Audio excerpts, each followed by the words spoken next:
मैं हूँ ईशा और आज हम लोग करने वाले हैं क्लास 6 की साइंस का चैप्टर नंबर 2 जो है कंपोनेंट्स ऑफ फूड का पार्ट 1। आई होप सो आप लोगों ने मेरी पहली सीरीज़ देखी होगी चैप्टर नंबर 1 की मैथ्स और साइंस की सीरीज़। तो अगर आपने नहीं देखी है तो मैं डिस्क्रिप्शन बॉक्स में उसका लिंक प्रोवाइड कर दूँगी और आपने साइंस का चैप्टर नंबर 1 भी आपको देखना ज़रूरी है, जिससे आपको आने वाली चैप्टर समझ में आएंगी, क्योंकि कंपोनेंट्स ऑफ फूड उसी पर बेस्ड है हमारे पहले चैप्टर पे, food where does it comes from. तो मैं उसका लिंक आपको डिस्क्रिप्शन में प्रोवाइड कर दूंगी। तो चलिए आज का चैप्टर स्टार्ट करते हैं जो है कंपोनेंट्स ऑफ फूड, जिसका पहला सब टॉपिक है न्यूट्रिएंट्स। तो न्यूट्रिएंट्स क्या होता है, मैंने उसका इंग्लिश में डेफिनेशन लिख रखा है, अगर आपको लिखना है तो आप कॉपी कर लीजिए, नोट्स बना लीजिए। तो उसका होता है definition, ingredients contain some components that are needed by our body, these components are called nutritions. तो ये कि इसका मतलब क्या होता है कि आपकी मम्मी जब खाना बनाती होगी तो उसमें जो इंग्रेडिएंट्स होते हैं तो वो कुछ कंपोनेंट्स कुछ एनर्जी अपने पास रखते हैं जो हमारी बॉडी के लिए बहुत नेसेसरी है, हमारी बॉडी के ग्रोथ के लिए, हमारे बॉडी के एनर्जी के लिए बहुत नेसेसरी है। और उस कंपोनेंट्स को हम बोलते हैं जो एनर्जी और ग्रोथ के लिए नेसेसरी है, वो कंपोनेंट्स, उन्हें हम न्यूट्रिएंट्स कहते हैं। ठीक है, तो अब आते हैं इसमें न्यूट्रिएंट्स में सिर्फ इतना ही है जो इंग्रेडिएंट्स में कंपोनेंट होते हैं, जैसे कि ग्रोथ का कंपोनेंट हो गया, एनर्जी का कंपोनेंट हो गया, तो उन्हीं कंपोनेंट को हम न्यूट्रिएंट्स कहते हैं। तो अब हम आते हैं अपने नेक्स्ट सब टॉपिक पे जो है टेस्ट ऑफ स्टार्च। तो टेस्ट ऑफ स्टार्च और ये जो जितने भी टेस्ट हैं, test of protein, test of fat, ये सब करने के लिए हमको पहले ये 3 सॉल्यूशंस लर्न करने पड़ेंगे जो केमिकल सॉल्यूशंस हैं, जो इन तीनों में बेस्ड हैं। ठीक है ना, ये ज़्यादातर की केमिकल्स इन तीनों एक्टिविटी में पूछे जाएंगे। ये तीनों एक्टिविटी और ये 5 मार्क्स की आपके एग्ज़ाम में आ सकती हैं। तो हमें कुछ चीज़ें लर्न करनी पड़ेगी, कुछ केमिकल के नाम जो हम उसमें अच्छे से लर्न कर पाएँ उस एक्टिविटी में। तो पहले केमिकल का नाम है आयोडीन सॉल्यूशन। तो आयोडीन सॉल्यूशन, अब यहाँ पे क्या होता है आयोडीन सॉल्यूशन? ठीक है, आयोडीन सॉल्यूशन एक केमिकल है ना, वो केमिकल है जो अभी आपको केमिकल के बारे में नहीं बताया जा रहा है, आपको बस इतना बताया जाएगा कि केमिकल कैसे बनाते हैं। तो सॉल्यूशन मतलब क्या होता है? सॉल्यूशन मतलब किसी चीज़ का लिक्विड फॉर्म। ठीक है ना, लिक्विड फॉर्म, मान लो आयोडीन पाउडर है, ठीक है, और इस पाउडर का लिक्विड फॉर्म हो जाता है सॉल्यूशन। ठीक है, सॉल्यूशन मतलब किसी भी केमिकल का लिक्विड स्टेट को हम सॉल्यूशन बोलते हैं। ठीक है, तो यहाँ पे क्या होगा, आयोडीन सॉल्यूशन कैसे बनता है, उसके लिए हमें ऑब्वियसली आयोडीन पाउडर की ज़रूरत होगी, जिसको हम उसमें डिज़ोल्व कर देंगे। ठीक है, तो फिर हम उसको कैसे बनाएंगे? A dilute solution of iodine can be prepared by adding a few drops of tincture iodine to a test tube half filled with water. तो इसमें क्या बताया गया है कि आप आयोडीन सॉल्यूशन कैसे बना सकते हैं।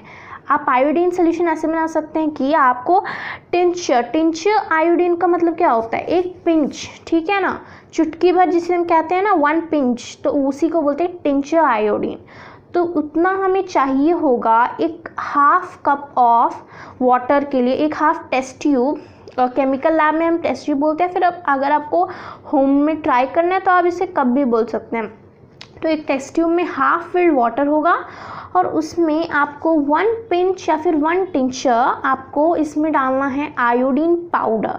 ठीक है, आप जब ये पाउडर्स इसमें पड़ेंगे तो ये इसमें डिज़ोल्व हो जाएंगे, हम इसे बहुत बार स्टर करेंगे तो ये डिज़ोल्व हो जाएंगे, और डिज़ोल्व होने के बाद वो एक आयोडीन सॉल्यूशन बन जाएगा। सॉल्यूशन मैंने बताया ना आपको कि किसी भी मिक्सचर का, केमिकल का, अगर हम किसी भी केमिकल को मिक्स करेंगे वाटर में या फिर किसी और सॉल्यूशन में, तो वो एक सॉल्यूशन टाइप, वाटर टाइप बन जाएगा। ठीक है ना, आप उसको कैरी कर सकते हो, लाइक पाउडर जैसे नहीं, उसके फॉर्म बन जाएगा, सॉल्यूशन एक डाइल्यूट सॉल्यूशन बन जाएगा, एक फॉर्म बन जाएगा। तो हमारा नेक्स्ट है कॉपर सल्फेट सॉल्यूशन। अब कॉपर सल्फेट सॉल्यूशन कैसे बनता है? Copper sulfate solution can be prepared by dissolving 2 gram of copper sulfate in 100 ml of water। ठीक है, तो कॉपर सल्फेट भी पाउडर ही होता है। ठीक है, अब यहाँ पे ये हमारा आयोडीन नहीं, ये हमारा कॉपर सल्फेट है। तो कॉपर सल्फेट कैसे बनता है? कॉपर सल्फेट को अगर आप 2 ग्राम लेंगे, यहाँ पे हमारे पास टिंचर नहीं लेना है, पिंच नहीं लेना है, आपको यहाँ पे 2 ग्राम लेना होगा कॉपर सल्फेट को। एक स्पून में अगर आप इसको 2 ग्राम लेंगे और अगर आप इसे वाटर में डाल देंगे 100 ml of water, size half नहीं होना चाहिए जैसे आयोडीन में था, ये पूरा 100 ml होना चाहिए, और उसमें अगर आप इसको मिक्स कर देंगे तो वो बन जाएगा कॉपर सल्फेट सॉल्यूशन। ठीक है, 100 ml ऑफ वाटर और 2 ग्राम ऑफ कॉपर सल्फेट चाहिए होगा हमें कॉपर सल्फेट सॉल्यूशन बनाने के लिए। फिर आते हैं हम कॉस्टिक सॉल्यूशन पे। कॉस्टिक सॉल्यूशन पे हमें लगेगा 10 gram of caustic solution can be made by 100 gram of caustic soda in water। यहाँ पे हम 100 ग्राम भी ले सकते हैं और 10 ग्राम भी ले सकते हैं। ठीक है, यहाँ पे हम 100 और 10 ग्राम दोनों में से कोई भी ले सकते हैं। तो कॉस्टिक सोडा कैसे बनता है? अगर हम 10 ग्राम, यहाँ पे अब हमें पिंच में कितना लेना है? 10 ग्राम लेना है ऑफ कॉस्टिक सोल्यूशन। अब हमारा कॉस्टिक सोल्यूशन बन गया है, और उसके बाद हमें 100 या 10 ml वाला वाटर लेना है, और उसमें अगर हम इसको डिप करके स्टोर कर देंगे, डिसॉल्व कर देंगे, तो वो हमारा क्या बन जाएगा? Caustic soda solution. ठीक है, तो सोल्यूशन वही होता है कॉस्टिक सोडा सोल्यूशन। किसी भी केमिकल को अगर आप पानी में मिक्स करोगे तो उसका वाटर फॉर्म बन जाएगा, फिर वाटर स्टेट बन जाएगा, तो वो हो जाएगा आपका सॉल्यूशन के रूप में वो बन जाता है। ठीक है, तो अब हम बढ़ते हैं अपने नेक्स्ट टॉपिक की ओर, जो है test of starch. Test of starch क्या होता है? टेस्ट ऑफ स्टार्च मतलब स्टार्च का टेस्ट करना। स्टार्च एक टाइप का फैट है जो कुछ कुछ रॉ सब्सटेंस या फिर रॉ इंग्रेडिएंट्स में होता है। ठीक है, तो अब हम देखते हैं टेस्ट ऑफ स्टार्च क्या होता है। एक्चुअली में ये एक एक्टिविटी है। ठीक है, ये एक एक्टिविटी है, एक्टिविटी 2.1 टाइप कुछ है आपके टेक्स्ट बुक में। तो ये एक्टिविटी की आपके एग्ज़ाम में 5 मार्क्स होते हैं। ओके, और आपको एकदम उसी तरीके से शो करना होगा, ऑब्जर्वेशंस बताने होंगे, और उसके बाद ड्राइंग्स भी इम्पॉर्टेंट होती है, उसके 1 मार्क्स होते हैं। ठीक है, तो अब हम देखते हैं कि कैसा होता है टेस्ट ऑफ स्टार्च, उसको हम एक बार करके देखते हैं। तो पहले क्या बोला गया कि take a small quantity of food item और अ रॉ इंग्रेडिएंट। तो आपको एक छोटे से मतलब लाइक कुछ आइटम लेना है, फिर कुछ इंग्रेडिएंट लेना है। तो मैंने यहाँ पे क्या लिया है? यहाँ पे मैंने एक पोटैटो लिया है, फॉर एग्जांपल पोटैटो लिया यहाँ पे मैंने रॉ। ठीक है, और उसके बाद हम लेंगे, उसके बाद इसने बोला है कि put 2-3 drops of dilute iodine solution. तो हमने सीखा था आयोडीन सोल्यूशन कैसे बनाते हैं। ठीक है, अभी पिछले में ही मैंने आपको बताया था कि आयोडीन सोल्यूशन कैसे बनाते हैं। अगर आपने नहीं देखा तो पीछे बैक करके देख लीजिए, तो आपको ये अच्छे से समझ में आएगा एक्टिविटी। तो आयोडीन सोल्यूशन आपको 2-3 ड्रॉप्स लेना है, आपको ड्रिपर में लेना है। आपको पता है ना ड्रिपर जो केमिकल लैब्स में होते हैं, या फिर कुछ कुछ लोगों के घर में भी होते हैं, आप अपनी मॉम से पूछिए। फिर आपको ड्रिपर लेना, उसके बाद आपको उस ड्रिपर से 2-3 ड्रॉप्स आपके क्या बोलते हैं पोटैटो पे डालना है। तो आप पोटैटो पे आप सीधा नहीं डालेंगे, आप पोटैटो को पहले एक स्लाइस करेंगे, 2 स्लाइसेस में पोटैटो को कर देंगे। ठीक है, उसके बाद आप उस पर ड्रिपर से 2-3 ड्रॉप्स ऑफ आयोडीन सोल्यूशन डालो। उसके बाद आपको क्या दिखेगा कि जब आप आयोडीन सोल्यूशन डालेंगे तो आपका जो पोटैटो है वो थोड़ा सा ब्लूइश ब्लैक हो जाएगा, फिर ब्लैक टाइप हो जाएगा, ब्लैकिश ब्लू टाइप हो जाएगा। तो ये आपका ऑब्जर्वेशन है। फिर इसके बाद आपको यहाँ पे एग्ज़ाम में भी आपको लिखना पड़ेगा ऑब्जर्वेशन करके एक टाइटल, फिर आपको लिखना पड़ेगा कि आपने क्या ऑब्ज़र्व किया। तो अब हमने ऑब्ज़र्व किया कि if it turns blackish blue then it contains iodine solution. इसने बोला कि अगर वो ब्लैकिश ब्लू टर्न हुआ है आपका, इसका मतलब वो इट कंटेन्स आयोडीन सोल्यूशन और स्टार्च। ठीक है, इट कंटेन्स आयोडीन सोल्यूशन और स्टार्च। आयोडीन सोल्यूशन तो पहले हमने डाला और स्टार्च हमारा वो उससे पता चल रहा है कि स्टार्च कंटेन करता है। If not then it does not contain starch. अगर आपको आपके आइटम में आयोडीन डालने पे वो ब्लैकिश ब्लू नहीं हुआ, इसका मतलब वो स्टार्च नहीं कंटेन करता है। तो ये सिंपल सी एक्टिविटी आपको लर्न कर लेना, अच्छे से रट्टा मार लेना है कि इसका फॉर्मूला क्या होता है, कि इसका कॉन्सेप्ट क्या है कि अगर आप कुछ ड्रॉप ऑफ आयोडीन सोल्यूशन किसी भी रॉ आइटम पे डालें, ठीक है, तो रॉ आइटम या फिर आप बॉइल्ड भी ले सकते हैं। तो एज एन एग्जांपल हमने यहाँ पे बॉइल्ड राइस ली है, रॉ राइस पे आप कर ही नहीं सकते, ठीक है, तो बॉइल्ड राइस लीजिए या फिर आप राइस पाउडर ले सकते हैं, ठीक है। राइस को आप मिक्सर में मिक्स कीजिए और जो आएगा आपके पास ग्राइंड राइस, तो आप वो भी यूज़ कर सकते हैं। फिर आपको बॉईल करके यूज़ करना होगा, तो उसमें भी आपका ब्लैकिश ब्लू टर्न होगा और उसके बाद जैसे हमें पता चल जाएगा कि ये भी स्टार्च कंटेन करता है और बहुत ज़्यादा क्वांटिटी में स्टार्च कंटेन करता है। यही इसका ऑब्जर्वेशन है कि अगर वो ब्लैकिश ब्लू टर्न हुआ तो उसमें स्टार्च है या फिर आयोडीन सोल्यूशन है, अगर नहीं हुआ तो उसमें आयोडीन सोल्यूशन नहीं है या फिर स्टार्च नहीं है। तो अब हम आते हैं ऐसे ही एक और टॉपिक पे जो है टेस्ट ऑफ प्रोटीन। नेक्स्ट है test of protein. Test of protein भी टेस्ट ऑफ स्टार्च जैसा ही है। इसमें हमें टेस्ट करना कि किसी फूड आइटम में प्रोटीन का प्रेजेंस है कि नहीं, तो ये हमारे को टेस्ट करने के लिए है, ठीक है ना। तो अब हम देखते हैं ये कैसे हम करेंगे। तो इसके लिए हमें चाहिए होगा take a small quantity of food item for testing. If the food item you have chosen is solid then make it a paste. तो यहाँ पे आपको क्या करना है, यहाँ पे बोला गया कि आपने आपको कुछ फूड आइटम चूज़ करना है और इसने बोला अगर आपका फूड आइटम सॉलिड है तो आप उसका पेस्ट बना लो या पाउडर बना लो। तो अब मैंने यहाँ पे पोटैटो चूज़ किया है तो मैंने उसका पेस्ट बना लिया है, ठीक है ना, ये पोटैटो का पेस्ट है। तो नेक्स्ट हमारा प्रोसेस क्या है, उसने बोला है take a test tube then add 10 drops of water. उसने बोला है कि अब आपको एक टेस्ट ट्यूब लेना होगा और आपको ड्रिपर की हेल्प से 10 ड्रॉप्स यहाँ पे 10 ड्रॉप्स ऑफ वाटर डालना होगा। हमने यहाँ पे 10 ड्रॉप्स ऑफ वाटर डाल दिया, ठीक है। अब हमने जब 10 ड्रॉप्स ऑफ वाटर डाला तो फिर उसने नेक्स्ट क्या बोला है, उसने बोला है now shake the test tube well.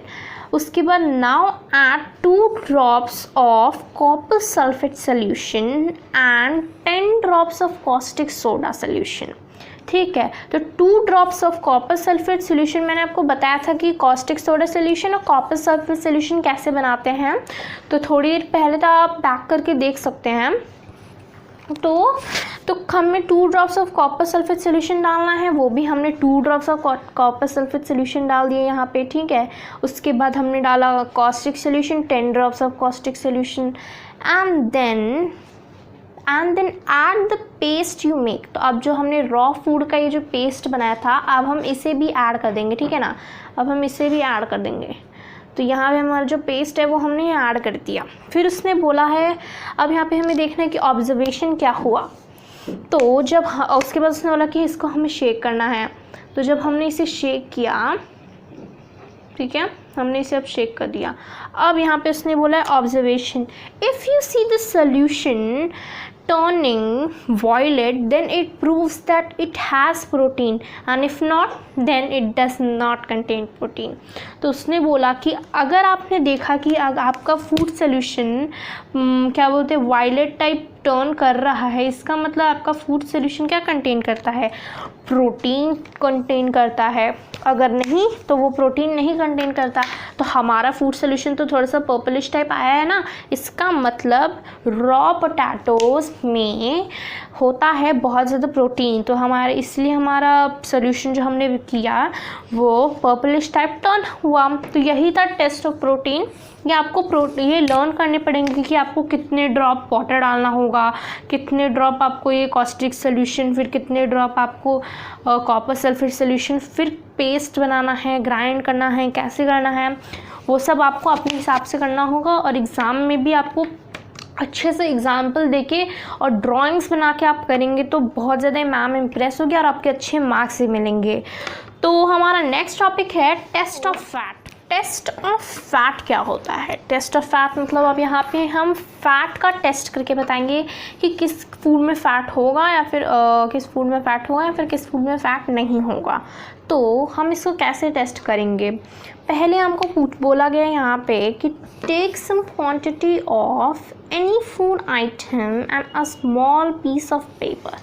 तो यहाँ पे मैंने लिया है कुछ मैश्ड पोटैटोज़ एंड यहाँ पे मैंने एक पेपर लिया है। ओके, तो अब हम इसे कैसे करेंगे? फिर लिखा है then wrap the food items with the paper. Then उसने बोला है आपको यहाँ पे रैप करना है फूड आइटम्स को पेपर के साथ। तो हमने इसको जब हमने मान लो इसको रैप कर दिया है हर जगह से, ठीक है, हमने इसे रैप कर दिया। फिर उसने बोला है देन क्रश द पेपर। फिर हमने इस पेपर को बहुत अच्छे से एकदम क्रश करना है और ऐसे क्रश करना है जैसे कि पेपर फटे ना। और अगर आपको और अच्छा एक्सपीरियंस चाहिए तो आप इसमें एल्युमिनियम फॉइल भी यूज़ कर सकते हैं, लेकिन आपके स्कूल के एक्टिविटी में पेपर बोला है, आप एल्युमिनियम फॉइल पर भी देख सकते हैं, या फिर आपके पास बटर पेपर आता है आप उस पर भी देख सकते हैं। तो नेक्स्ट है ऑब्जर्वेशन में। अब हमें क्या पता चलेगा क्रश करने के बाद? कैसे पता चलेगा कि इसमें फैट है कि नहीं?